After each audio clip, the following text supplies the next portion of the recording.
The barrier klaxon had been screaming for 9 seconds when Sethka felt the first cub slam into her flank.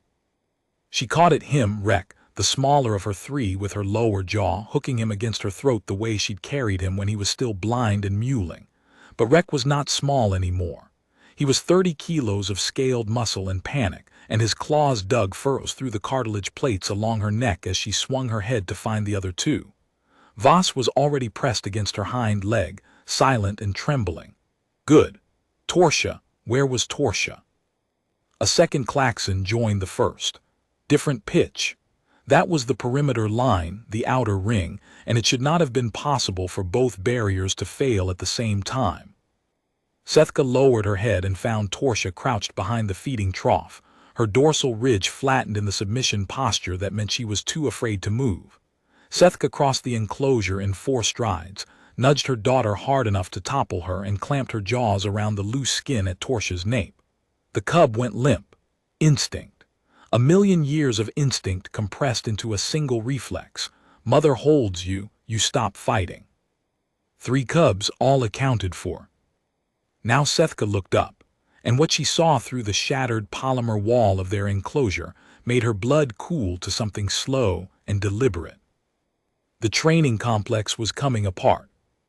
vreth'kai Station's apex breeding annex sat on a plateau of gray basalt above the jungle canopy of Sethari IV, a frontier world the Dominion had selected precisely because it was remote, because it was expendable, and because anything that escaped containment here would have nowhere to go except into a jungle that the Dominion considered acceptable losses. 12 species of apex predator were housed in separate containment wings, each behind 3 concentric barrier fields calibrated to their specific physiology. The annex was a research installation, a breeding program, and though no official document would say it, a weapons laboratory. The Dominion's military wanted war beasts they could deploy against ground targets. They wanted creatures loyal enough to follow orders and vicious enough to make an enemy surrender at the sight of them. What they had, mostly, was a facility full of animals that wanted to kill their handlers. Sethka was the exception. She was vreth'kai, a species the Dominion classified as Apex 7, the highest threat category, and she had been born in captivity. Her mother had been born in captivity too, and her mother's mother before that. 3 generations of vreth'kai raised under fluorescent strips that hummed at a frequency just slightly wrong for their hearing, in enclosures measured in single digits, fed on schedule, sedated on schedule, bred on schedule. Sethka had never seen a sky that didn't buzz. Her cubs had been born here, in this 6 by 8 meter enclosure, and she tolerated the handlers because they brought food, and because fighting them meant her cubs would be sedated. She had learned the calculus of compliance the way any mother in a cage learns it, by weighing every snarl against what it would cost the ones who couldn't protect themselves. Her cubs were each a separate lesson in what captivity does to something born to be wild. Rek, the smallest, was a pacer. He walked the barrier line of the enclosure 46 times per hour, back and forth, because pacing was the only movement available to him. His body was built for sprinting through jungle undergrowth, for the explosive acceleration that let a juvenile vreth'kai close a 50-meter gap in under 4 seconds. In the enclosure, the longest straight line was 8 meters. Rek walked it like a thought that couldn't finish itself. Torsha, the firstborn, was a watcher. She sat in the corner closest to the corridor and observed everything, handlers, drones, other animals being moved past on the way to the training course. She cataloged, she memorized. Torsha knew the feeding schedule, the shift rotation, the precise sound of each handler's footsteps, and the behavioral signatures of every creature within scent range. She was a predator trapped in the body of a prisoner, and her patience was not docility, it was preparation. Voss was different from both of them. Voss was calm, not the trained calm of compliance and not the dangerous calm of suppressed aggression, but the genuine, deep calm of an animal whose temperament happened to sit at the quiet end of the vreth'kai spectrum. Voss slept more than his siblings. He ate less. He did not pace. He did not watch.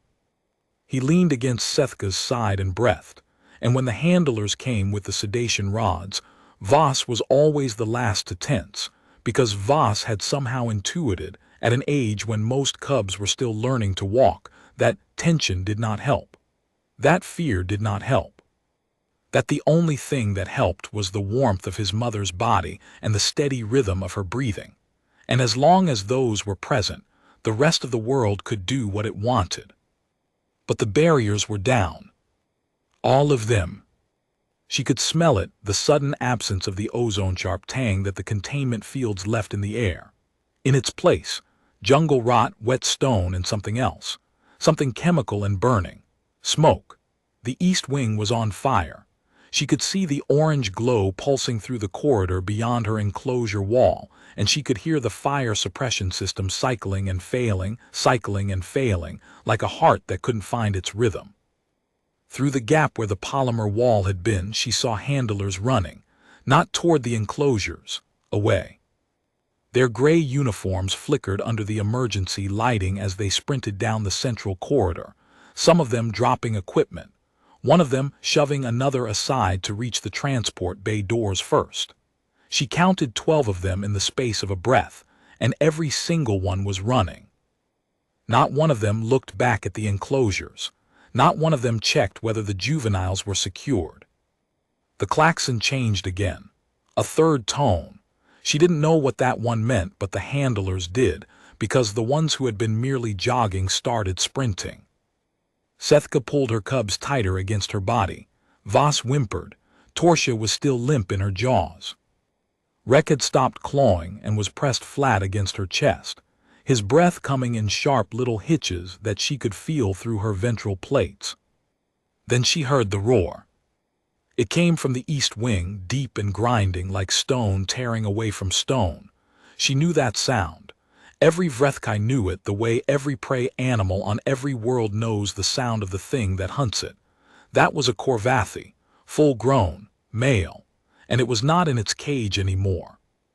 The korvathi were the reason the annex existed, twice the mass of a vreth'kai, armored in overlapping chitin plates that could stop a plasma bolt, with a jaw pressure that could collapse a shuttle hull.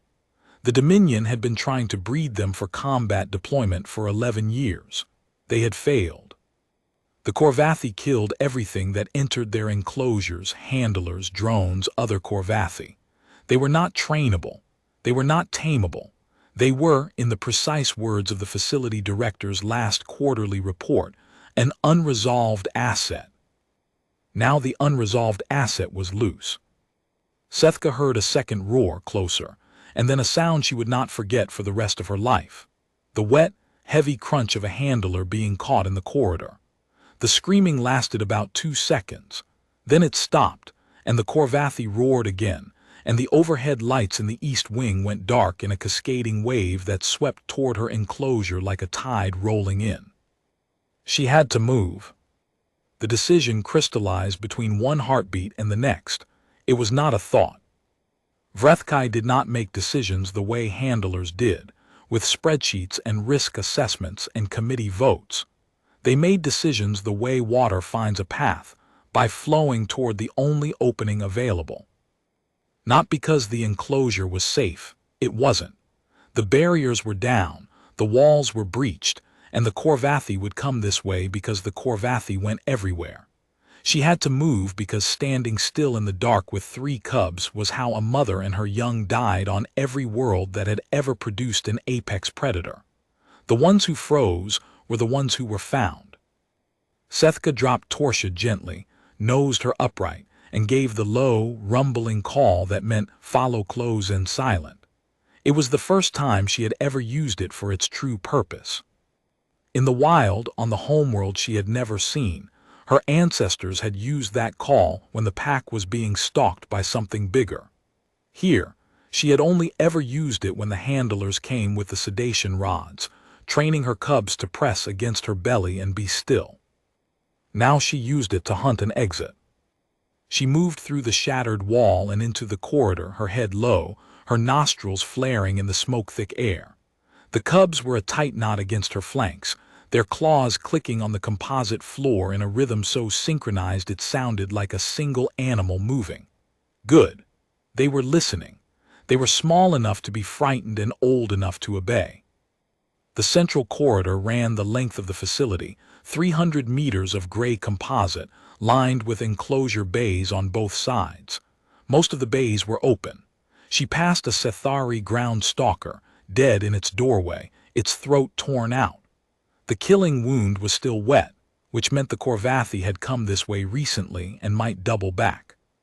She paused at the threshold, reading the scene the way her ancestors had read kill sites on the jungle floor. The angle of the wound said the Korvathi had come from the east, moving fast. The ground stalker had tried to retreat back into its enclosure and been caught half-turned. It had died in its own doorway, trying to get back into its cage.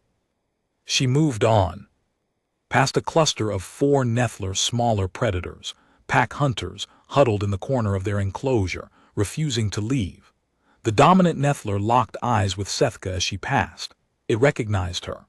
Every species in the annex recognized every other. They had shared the same recycled air for years, heard each other through the walls, smelled each other's fear during the weekly training exercises the Dominion euphemistically called enrichment protocols. The Nethler's gaze held a question. Sethka did not answer it. The Nethler were not her concern. Her cubs were her concern. Everything that was not her cubs was scenery. The transport bay was at the west end of the corridor. She could smell the fuel lines, the rubber seals of the vehicle bays, the faint ozone of a shuttle's idling drive. If the handlers had fled there, the doors might still be open. If the doors were open, there was jungle beyond. And jungle was cover, terrain she had never walked but that her body understood, because every vreth'kai who had ever lived had been built for exactly that kind of ground. Dense, vertical, wet and dark. She covered 50 meters at a careful trot, the cubs keeping pace. At the 70-meter mark, she passed the observation gallery, a raised platform behind reinforced glass, where the Dominion's military observers had sat during the training exercises, watching handlers attempt to direct apex predators through obstacle courses with a combination of food rewards and pain compliance. Sethka had been through the course 11 times. She had completed it every time, not because the food motivated her or the shock prod frightened her, but because completing it meant she was returned to her cubs faster. The observers had noted her compliance rate. They had written high trainability index in her file. They had not noted the reason for it. The gallery was empty now. The reinforced glass had cracked. Through it she could see the observers' chairs still arranged in their neat row, the data terminal still glowing on standby, the coffee cups still on the railing. Everything in order, everything abandoned. At the 100-meter mark she passed enclosure 14, the Jethvari pen.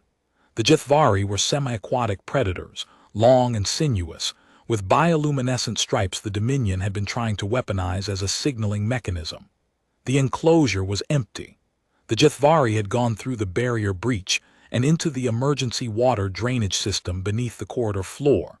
She could hear it moving through the pipes below them, a fast, liquid slithering that made Voss press harder against her leg. The Jethvari was not a threat. It was a creature following its instincts toward water, but its movement created a constant low-frequency vibration that masked other sounds, sounds she needed to hear, like the footfalls of the Korvathi behind them. Behind them, something crashed, a containment wall giving way, or a feeding system breaking free of its mount. Voss flinched against her leg. Sethka pressed her flank against him and kept moving. 3 strides later, something else crashed, closer. The Nethler she had passed began to whine, a high-frequency sound that carried down the corridor like a wire pulled taut. It was the sound prey makes when the predator is in earshot. The Korvathi was behind them, following, not charging, following. That was worse.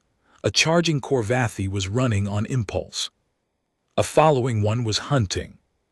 Sethka accelerated. Not a sprint. Sprinting would trigger the chase response, the same way bolting prey triggered it on every world where predation had been invented. She moved at a steady, purposeful trot, each footfall placed for silence, her body low, her tail rigid. The cubs matched her pace without hesitation. They had never been trained for this. They had been trained for nothing except how to eat from a trough and how to submit to a sedation rod. But something deeper than training was running them now, something written in cartilage and nerve fiber and the chemistry of fear, and it told them, follow the mother, match her speed, and do not make a sound. She stopped and pressed her ear against the floor. Through the vibration of the Jethvari and the failing power grid, she filtered for the specific frequency of Korvathi footfalls, heavy, rhythmic, spaced at 2-second intervals. There, behind them, maybe 20 meters, the Korvathi had locked onto their scent trail and was closing with the patient, grinding inevitability of something that had never needed to hurry. She moved faster. Torsha's eyes were wide, her dorsal ridge at half-mast, the fight-or-flight position. Sethka nudged her daughter with her snout, a hard push that said not now, keep moving. Then the smell hit her. Blood, fresh. Handler blood. She knew the scent because the handler called Treskal scratched his wrists on the cage locks, and the iron salt smell of him had become familiar. But this was not one handler. This was several, and mixed with it, thick and acrid, the musk of Korvathi, the territorial musk they sprayed when they had made a kill. A different Korvathi, not the one behind her. This one was ahead, blocking the corridor, and the one behind was closing the distance meter by meter. She was caught between two of the deadliest creatures the Dominion had ever catalogued, with 3 cubs pressed against her body and nowhere to go. She could go sideways. The enclosure bay to her left was open, a Gorath pen, and it had a maintenance hatch in the rear wall. The hatch led to the utility crawlspace that ran behind the enclosures. She had seen maintenance workers use it. It was tight. It would be dark. She did not know if it connected to the transport bay. But she knew the Korvathi could not fit. She moved, left through the open bay, past the overturned water trough and the scattered bedding. The maintenance hatch was in the far corner, a square panel at floor level, closed but not locked. She hooked her claws under the edge and pulled. The panel resisted, then gave with a screech of metal that would carry straight to both Korvathi. She pushed Rek through first, then Torsha, then Vas, and crammed her own body into the opening. Her dorsal ridge scraped the ceiling. Her scales caught on conduit bundles. Her limbs folded at angles she had not known they could bend. Behind her the Korvathi entered the bay. She could feel its weight through the floor, could hear its deep snuffling, could smell its breath, carrion and bile. It reached the hatch. Its head scraped the opening. Then a frustrated, grinding rumble as it realized the space was too small. Its claws raked the wall, peeling composite in curls, and the rumble became a roar that filled the crawlspace with sound so dense it felt solid. Sethka kept moving. The crawlspace was barely wide enough for her body. Power cables ran along the floor, some sparking where their insulation had cracked. Absolute darkness, navigated by touch and scent, and the small, frightened sounds of her cubs ahead. Rek was leading. He had found his courage in the dark, pulling himself forward with quick, jerky motions. Torsha was behind him, silent. Vas was directly ahead of Sethka, his tail brushing her snout with each movement. At the first turn, Torsha stopped. She pressed herself flat, claws sunk into cable bundles so deep the insulation tore. The freezing posture, overwhelming threat response. Sethka could not carry her here, so she pressed her snout against Torsha's flank and breathed. Slow, deep, rhythmic. The den breath. The oldest medicine her species had. I am larger than the fear. I am between you and everything. 10 seconds, 15. Torsha's claws retracted. She began to move again. Behind them, the Korvathi's roaring had stopped. Silence from a Korvathi meant it had stopped raging and started thinking. At the far end, Rek reached another hatch, sealed, latched from outside. Sethka wedged past the cubs, drove her claws into the seam, hooked, pulled. The metal bent. She pulled again. The latch broke. The hatch swung open. Air rushed in, fuel, rubber, humidity, the green exhalation of a jungle she had never walked. They tumbled into the transport bay. It was a wide, concrete-floored space, 3 shuttle pads in a row, 2 of them empty. The third held a Dominion personnel shuttle, its ramp down, running lights blinking on standby. The bay doors on the far side stood half open, and through them Sethka could see the jungle, green, wet, impossibly alive, calling to something in her blood that had been silent her entire captive life. But between her and the bay doors, the second Corvathi stood. It was not feeding. It was not hunting. It was standing in the center of the transport bay, its massive head turning slowly, its nostrils flaring. It had come through the corridor while she was in the crawlspace, and now it was here, and it was between her cubs and the only exit. Sethka pulled her cubs behind the shuttle's landing strut. The strut was thick enough to hide them but not thick enough to stop a Corvathi. She had seconds before its sweep brought its head around to their position. She looked at her cubs. Rek was pressed against her chest, trembling. Torsia was rigid, eyes fixed on the Corvathi with the unblinking focus of a cub who had just learned that there were things in the world her mother could not fight. Voss was behind her, claws dug into the concrete so hard they left white scratches. A vreth'kai cub-mother with young was not a fighter, she was a runner. That was the evolutionary compact. The pack's fighters held the line while the mothers took the cubs and vanished into terrain. But Sethka had no pack. She had no fighters. She had no alpha to draw the threat away, no juveniles to flank and distract. She had 3 cubs and herself and nowhere to go. She could not outrun the Corvathi carrying 3 cubs. She could not fight it. She could not hide from it. Its sense of smell was as keen as hers.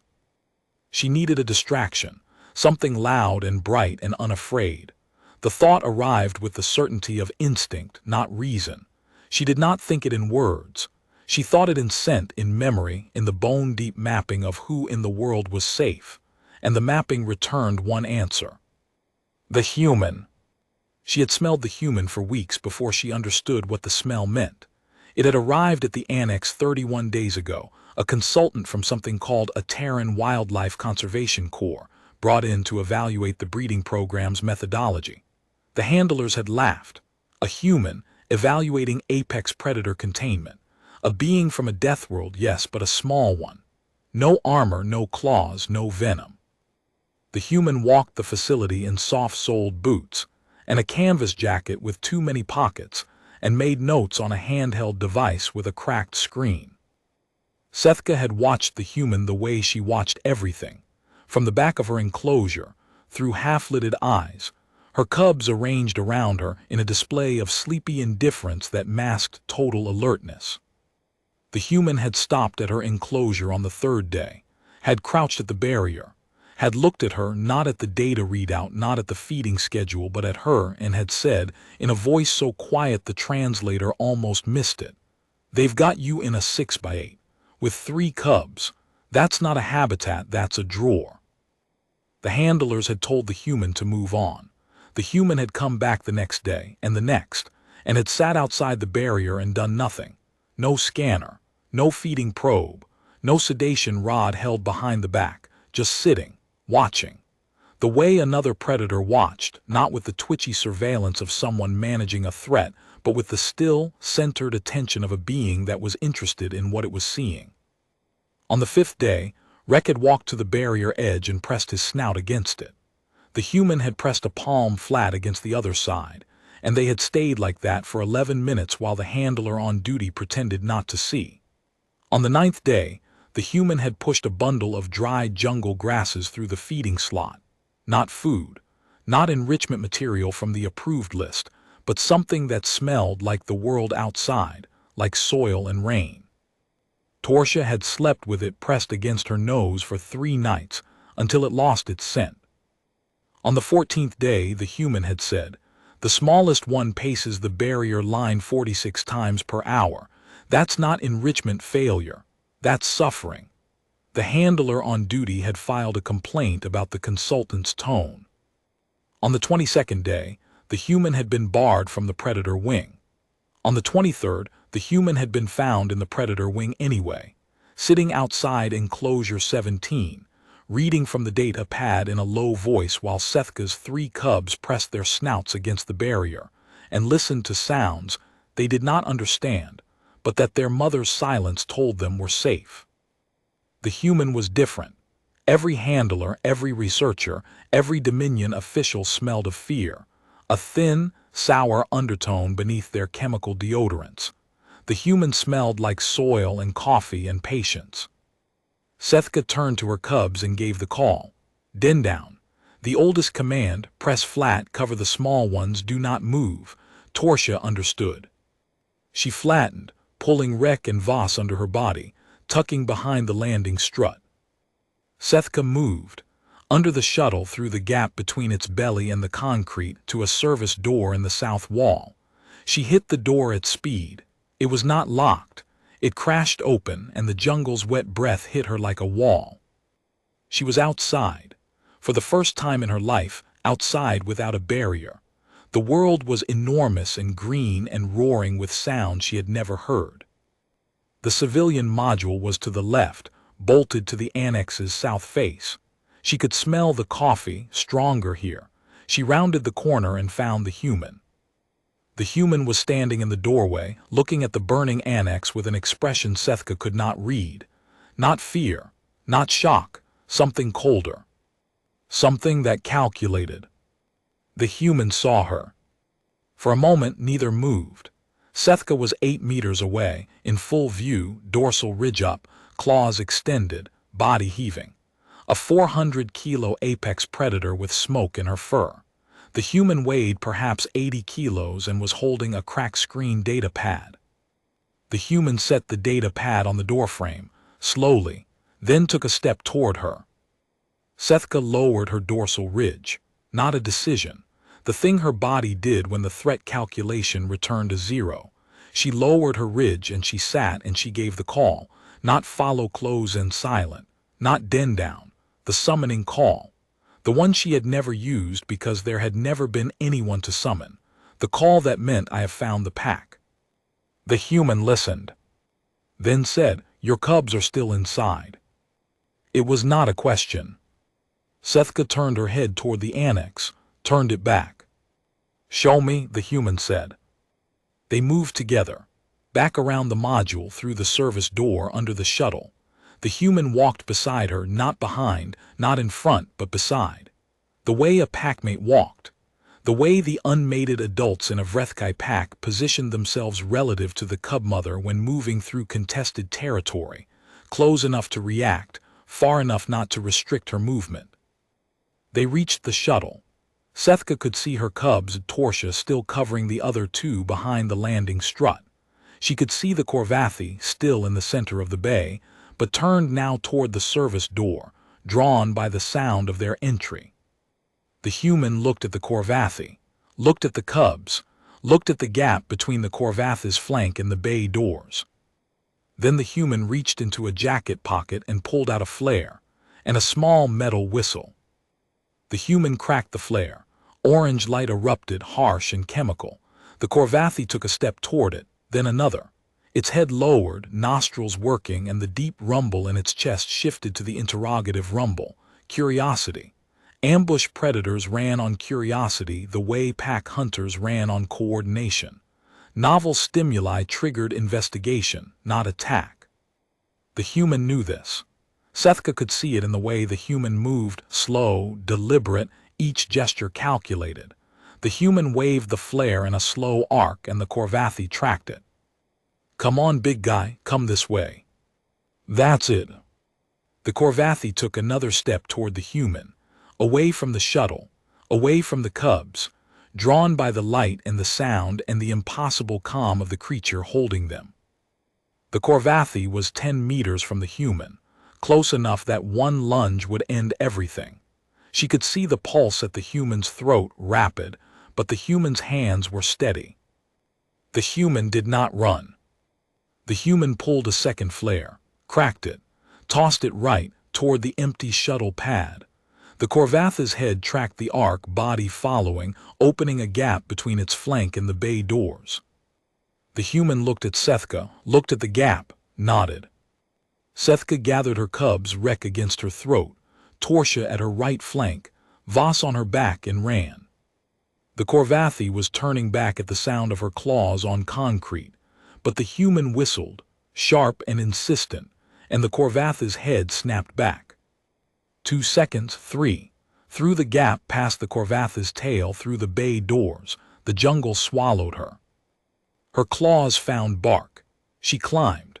30 feet in seconds, launching from crown to crown, climbing, claws deploying for the first time in their true environment. Her body remembered what it had never been taught. Every vreth'kai had been built for this dense, vertical jungle, where the canopy was the highway and the ground was for things that couldn't climb. The Corvatha's roar echoed off the plateau wall and faded. She stopped on a broad branch 70 feet up and looked down. The human was running toward the tree line. Not the panicked sprint of the handlers. A steady, measured stride, the gait of a creature from a world where running from predators was a regular feature of existence. The human ran the way vreth'kai climbed, with the casual competence of a species that had been doing it for 1,000,000 years. The Corvathi had not followed. It stood in the transport bay doors, head extended, but it was not pursuing. Corvathi were ambush predators, not pursuit predators. The tree line was a boundary it would not cross. The human reached the trees, stopped, looked up, then sat at the base of the tree and leaned back against the trunk. For a long time, neither of them moved. The jungle settled around them. The insects resumed their layered chorus. Canopy birds called in frequencies that Sethka's ears sorted automatically into threat and non-threat. The distant rumble of the annex burning faded to background. Sethka could hear the human's heartbeat from her branch, fast but steady, not the stuttering arrhythmia of fear, the elevated rhythm of exertion. The human had been afraid. She could smell traces of adrenaline in the sweat, but the fear had been managed, processed, used as fuel, and then set aside. The way a predator used it, not the way prey experienced it. That was the thing about the human that Sethka had sensed from the beginning and could now name in the wordless vocabulary of her species. The human was not prey. The handlers were prey. They smelled like it, moved like it, thought like it. They built barriers because they were afraid. They sedated because they were afraid. They ran because they were afraid. Fear was the substrate of every interaction they had ever had with any animal in this facility. The human was something else. The human was from a world that had produced its own apex predators, its own Corvathi equivalents, and the human had not been selected for docility. The human had been selected for the same thing Sethka had been selected for, the ability to face something bigger than yourself and make a choice that was not running. Rex stirred against her throat, lifted his head, and looked down at the human. Then he began to climb down. Sethka watched. She did not stop him. She watched her smallest cub descend the tree trunk with the clumsy, deliberate movements of a juvenile who had never climbed anything taller than a feeding trough.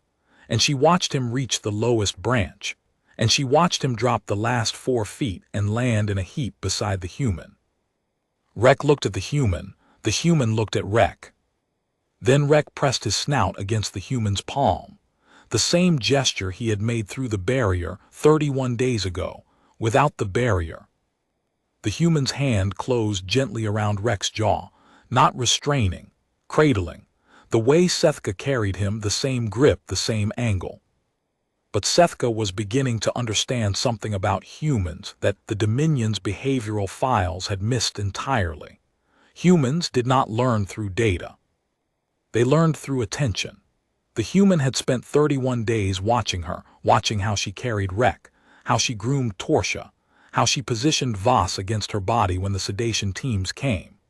The human had watched with the same patience that a vreth'kai cub-mother used when teaching her young to stalk, the deep, still, absorbing attention that most species reserved for prey, but that mothers and the very best observers redirected toward understanding. The human had watched her be a mother, and the human had learned. It was such a simple thing, such a devastatingly simple thing. The Dominion had spent 11 years and an uncounted budget trying to make the animals in this facility cooperate through food rewards, pain compliance, sedation schedules, and barrier protocols. They had written thousands of pages of behavioral analysis.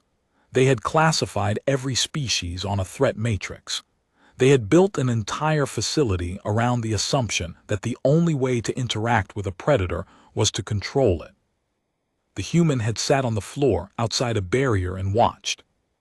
"Hey," the human said, "you're okay." Torsia went next.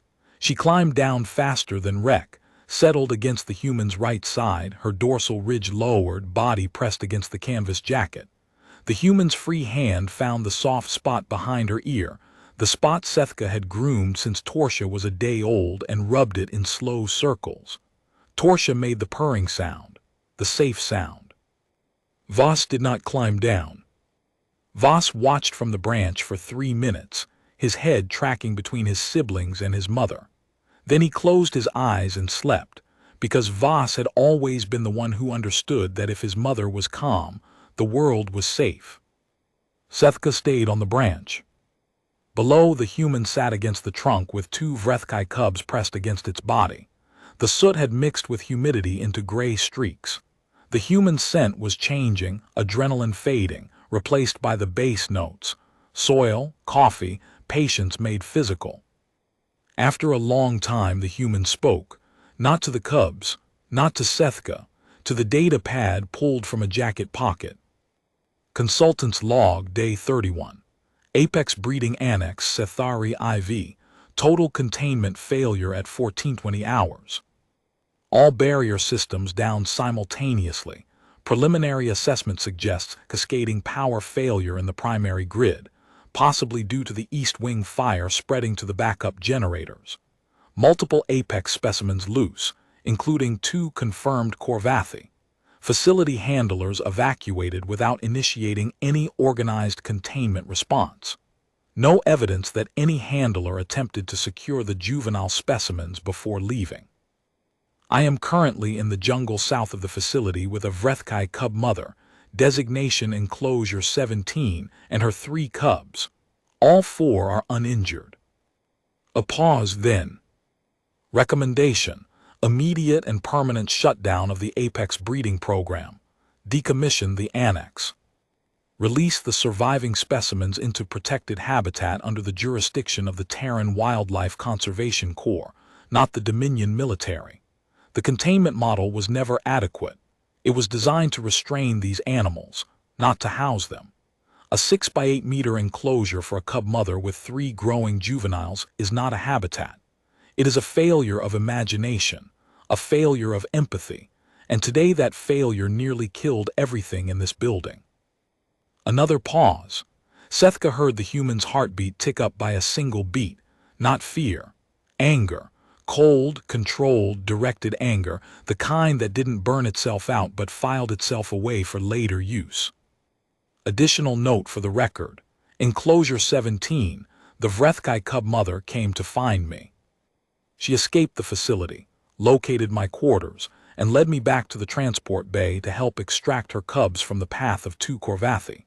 She used a vocalization I have not heard documented in any Dominion behavioral study. I believe it to be a pack summoning call, an invitation to join the family unit as a trusted member. This is a species the Dominion classifies as non-social with handlers. The classification is not merely inaccurate. It is a lie the Dominion tells itself to justify keeping thinking, bonding, deeply social animals in solitary confinement. The human stopped the recording, put the data pad away, looked up at the canopy where the last light was turning the leaves from green to gold. "They'll send a response team," the human said, "probably by morning. They'll want to recapture everything. Sedation teams, restraint harnesses, new cages. They'll call it containment and safety and procedure." The human looked at vreth'kai. "That's not going to happen to you.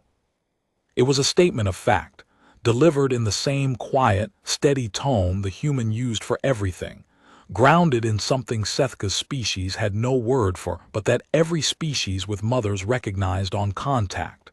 Conviction. The jungle darkened. Night sounds replaced day sounds, the low whooping of something arboreal, the trilling of insects, the distant crash of something large that was not a corvathi. The stars came out above the canopy, visible through gaps in the leaves, alien constellations Sethka had never seen because her entire sky had been fluorescent strips. She watched the stars. It was the first time. In the enclosure, her sky had been a flat ceiling that buzzed at 4.7 kilohertz, just inside the range of vreth'kai hearing, just uncomfortable enough to be constant. She had lived under that buzz for every moment of her life. Her cubs had been born under it. This sky was silent, vast and dark and silent, and the stars did not care about her, and that indifference was the most beautiful thing she had ever experienced. The fluorescent strips had cared. They had been designed to keep her manageable, to maintain light cycles that suppressed aggression. The stars did not design anything. They simply existed, and she existed beneath them. An hour into the darkness, she caught a scent on the wind that brought her fully upright. Corvathi, fresh. Moving, 100 meters south, paralleling their position, heading west along the plateau edge. Not hunting them, walking its new territory now that the barriers were gone, but its path would bring it within 50 meters of their tree. Sethka rose on the branch without a sound. She oriented her body toward the scent, tracking its vector, calculating its speed. Below, the human shifted in sleep, hand tightening on Torsha's back. Torsha pressed closer but did not wake. The corvatha's scent grew stronger, 80 meters, 70. She could hear it, heavy, measured tread, each footfall a statement of mass. The jungle went quiet around it. Insects stopped. The arboreal whooper fell silent. 60 meters, 50. Sethka flattened her dorsal ridge, compressed her silhouette against the branch, slowed her breathing until her chest barely moved. She became a shadow. The corvathi passed. She tracked it by sound as it moved through the undergrowth, chitin plates scraping tree trunks, breath a slow bellows. It did not pause. It did not turn. The night wind was blowing north, carrying their scent away. Luck, the kind survival depended on. She stayed rigid for 20 minutes after it passed. Only then did she lower her head. Below, the human had not woken. But the human's hand was still tight on Torsha's back, and Sethka wondered if the human had sensed it too, through the ancient subconscious alarm system that every prey-turned-predator species carried in its hindbrain. The human's heartbeat had not changed, but the hand had tightened, and that was enough to tell Sethka that somewhere beneath the sleep, the human's body was standing guard. When the night was settled and the threats were truly distant, she moved. She dropped from the branch, landing softer than she had ever landed. She walked to the human and lowered her head until her snout was level with the human's face. She breathed in, soil, coffee, patience, flare residue, soot, sweat, and underneath all of it, something she had no word for but that her body recognized with the same certainty with which it recognized gravity. The smell of someone who had walked into a space full of things that could kill them because a 400-kilo animal they had known for 31 days had asked them to. Sethka pressed her forehead against the human's temple. It was the vreth'kai bonding gesture, reserved for the alpha pair, for the lifelong mate, for the one member of the pack the cub-mother trusted with her young above all others. She had never performed it. She had never had anyone to perform it with. In the enclosure, it had been vestigial, a ghost of something her species had carried for 1,000,000 years, and that captivity had made irrelevant.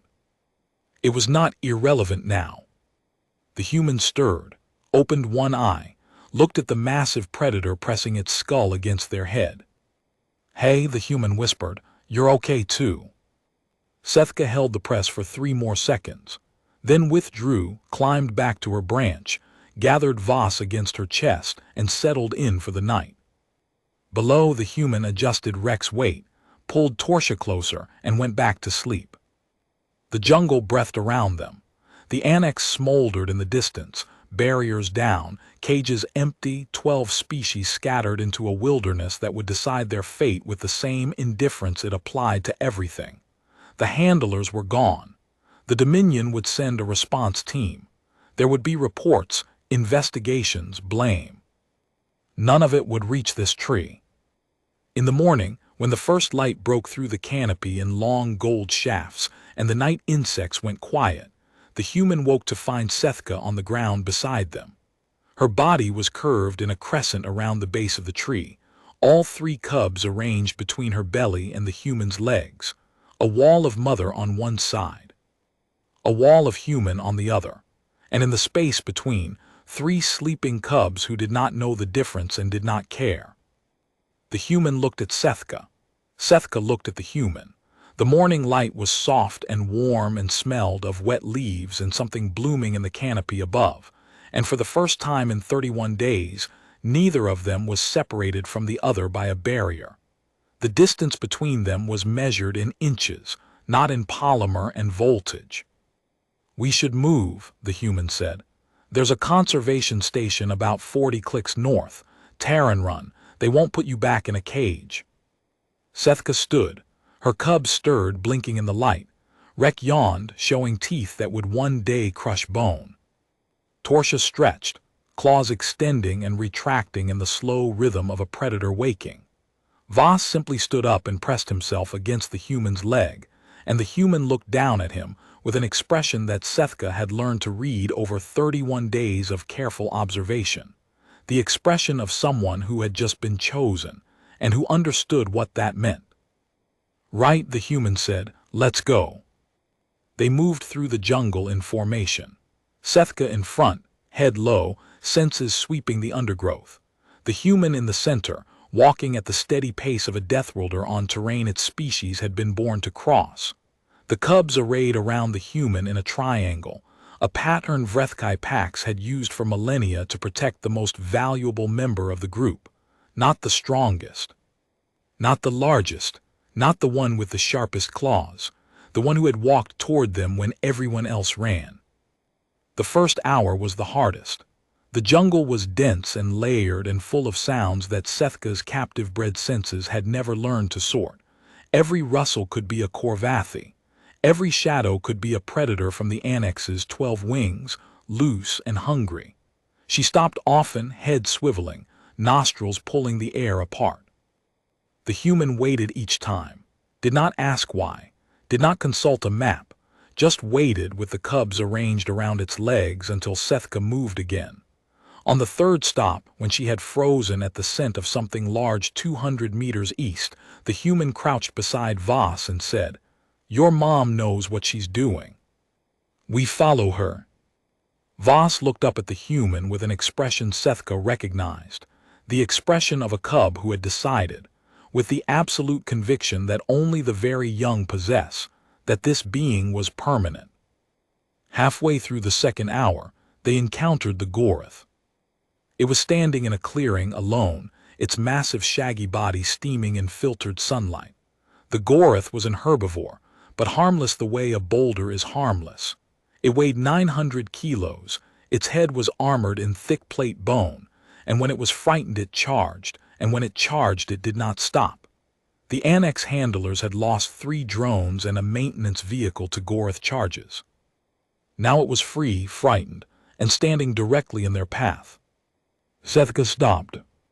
The Gorith's eyesight was poor, adapted for open grasslands, but its hearing was excellent. Any sound louder than a footfall would trigger the charge reflex. The human assessed the situation in 3 seconds. Vreth'kai saw the calculation, the human's eyes tracking the Gorith, the clearing, the gaps.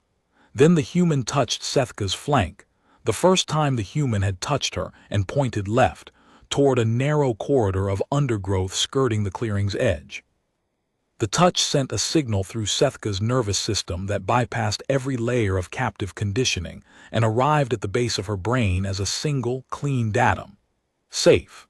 The human's hand was warm and dry and carried no tension in its fingers, no coiled readiness to withdraw, no tremor of suppressed fear. It was the hand of a being that was touching her, because touching her was the most natural thing in the world, and the lack of ceremony in it. The utter absence of the protective gloves and the scanner wands, and the sedation rod in the other hand protocol that every handler had used, told vreth'kai more about the human in that single second than 31 days of observation had. They went left, single file, vreth'kai in front, then the cubs, then the human, moving with the slow, deliberate placement of creatures who understood that silence was survival. The Gorith's ears tracked back and forth, but they were past it in 40 seconds, and it never turned. The human exhaled. The human's hands were trembling slightly, and the human pressed them flat against its thighs and held them until they stopped. vreth'kai pressed her flank against the human's leg, the same gesture she used with her cubs when they were frightened. Brief, but the meaning carried. "Thanks," the human said. They kept walking. Twice vreth'kai smelled Korvathi scent on the wind, old, hours stale, heading west, and adjusted their path without breaking stride. Once she caught the sharp musk of something unrecognized and stopped the group with a single low rumble until the scent faded. The human waited each time without impatience, without the need to understand that had driven every handler vreth'kai had ever known. The human trusted her, such a small thing, such an ordinary thing. An animal in the wild trusts its pack every day, but no one had ever trusted vreth'kai before. She had been an asset, a designation, enclosure 17. The handlers had trusted the barriers, they had trusted the sedation rods, they had trusted the protocols. They had never, not once, trusted the animals themselves. The human trusted her the way a packmate trusted a packmate, without protocol, without barriers, without a sedation rod held behind the back just in case. The jungle thinned, the canopy opened. vreth'kai could smell water, a river, broad and slow-moving, carrying the mineral tang of highland runoff. Beyond it, metal and composite, the conservation station. They reached the river at midday. The human stopped at the bank and looked at the water, then at the cubs. "Can they swim?" vreth'kai looked at the river. Her cubs had never seen open water. She did not know if they could swim. She did not know if she could. She walked in. It was cold and fast, and it reached her belly plates, and her feet found the stone bed, and she stood, and the current pressed against her flanks, and her body understood it the way it understood climbing, not learned, not reasoned through, but known. Water was terrain. Her species had crossed rivers for 1,000,000 years. Her body knew. She looked back at the cubs, identical expressions of distrust. Rek's dorsal ridge was up. Torsia had one foot extended, testing. Voss was behind the human's legs. "It's just water," the human said, stepping in beside vreth'kai. "You're fine." Rek went first. He went because he always went first, because smallness had given him either courage or the inability to recognize when courage was stupid. He hit the water belly first and yelped and scrambled, and then vreth'kai's jaw was around his nape, holding him steady while his legs found the rhythm, and in 4 strokes he was swimming, tail as rudder, claws pulling water with a power that surprised her. Torsia followed, then Voss. They crossed together, vreth'kai and the human side by side, the cubs between them. The river carried them 40 meters downstream before they hauled themselves onto the far bank, soaked and panting and alive. Rek shook himself. Water flew in an arc that caught the sunlight and hit the human full in the face. The human laughed, the first sound vreth'kai had heard the human make that was not measured or calculated. It was the sound of a being who was, for one unguarded moment, simply present. Torsia pressed her wet flank against the human's leg and purred. They walked the last 10 kilometers in an hour. The conservation station appeared through the trees, low, earth-toned buildings behind a perimeter fence that was not a containment barrier but a boundary marker. No barriers hummed. No klaxons waited. The gate stood open. A human in a green uniform stepped out, saw the approaching group. 1 adult vreth'kai, 3 juveniles, and a soot-covered consultant in a torn canvas jacket, and stopped dead. 2 more humans emerged behind the first, one carrying a scanner, the other holding a medical kit. They saw vreth'kai and the cubs, and the one with the scanner lowered it slowly, as if pointing an instrument at a vreth'kai cub-mother flanked by 3 juveniles in escort formation was a decision requiring careful thought. vreth'kai stopped. Her ridge came up not fully, not in threat, but in the half-raised position that meant I am assessing you. Her cubs tightened their formation around the human. Torsia pressed against the consultant's right leg. Rek moved to the left side. Voss positioned himself directly behind the human's heels, snout touching the back of the human's knee. The formation was instinct, and it was choice, and it was a declaration. And the uniformed humans stared at it with the wide eyes of people who were seeing something that rewrote everything they thought they knew about the species in front of them.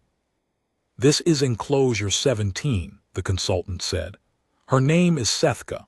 These are her cubs, Rek, Torsia, and Voss. They need a habitat, not a drawer. And if the Dominion sends anyone to take them back, I'll be standing right here." The lead uniformed human looked at the consultant for a long time, then at vreth'kai, then at the cubs, arrayed around the consultant in a pattern that no behavioral textbook in the Dominion's archives had ever described, because no Dominion researcher had ever given a vreth'kai a reason to adopt a member of a different species into its pack. Then Voss broke formation, walked past both uniformed humans and the gate, and pressed his snout into a flowering shrub with the devoted attention of a creature seeing its first flower. The pollen dusted his scales yellow. He sneezed, a small, sharp, entirely unpredatory sound, and looked back at vreth'kai with an expression that said, "This is interesting, and I would like to stay." The uniformed human with the medical kit made a sound that might have been a laugh, and might have been the beginning of tears, and was probably both. "Come in," the lead uniformed human said. They went in. vreth'kai walked through the gate with her cubs around her and the consultant beside her and the jungle at her back. She did not look behind her. She did not look south, where the annex smoked. She did not think about the enclosure, the fluorescent strips, the feeding troughs, the sedation rods, the barriers that had kept her alive and kept her caged and had turned out to be the same thing.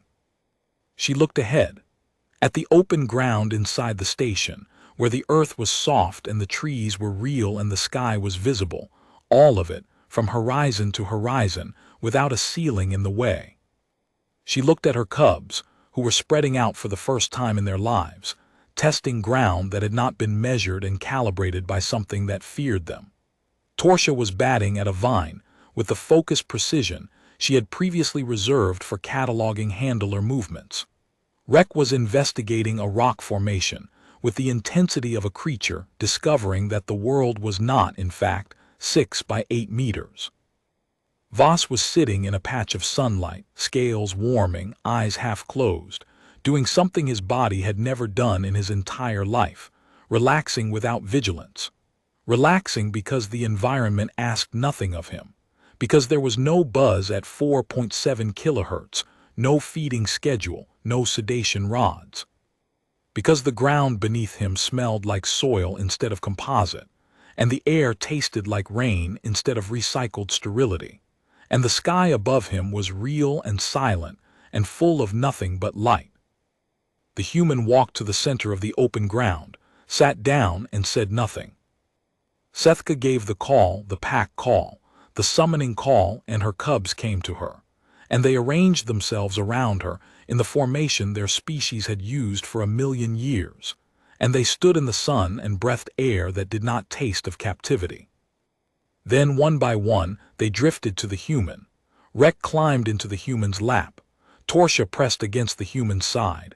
Voss lay down at the human's feet and closed his eyes.